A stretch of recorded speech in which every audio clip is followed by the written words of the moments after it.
सात हिस्सों का हुक्म क्या है मौलाना? हाँ, ये आप बहुत अच्छा सवाल पूछे। आपका भी थोड़ा उसमें था, एक जुज़ है आपके सवाल का।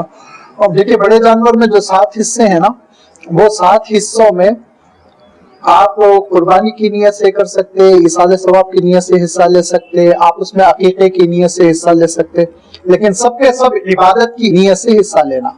बेचने की नियत से अगर कोई लेगा तो नहीं होगी कुर्बानी, सबकी नहीं होगी, 7 की। लेकिन अगर जैसे 7 में से 5 आपके हैं, एक आपने अपने वालिदैन के इसाले सवाब के लिए, एक हुजूर अकरम सल्लल्लाहु अलैहि वसल्लम के इसाले, कोई मसला नहीं, कर सकते हैं।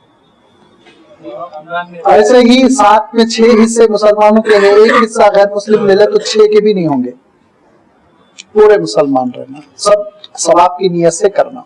हाँ, शक्ल बदल सकती है, कुर्बानी हो, अकीका है, कोई मन्नत किया था वाजिब हो गई थी, वो है, इस तरह से जो भी इबादत तकर्रुब, अल्लाह के तकर्रुब के लिए करना। ये वाज़ेह रहे कि 7 हिस्से बराबर बराबर होंगे और हर चीज़ के 7 हिस्से किए जाएंगे, ये भी हमारे जहन में रहना चाहिए।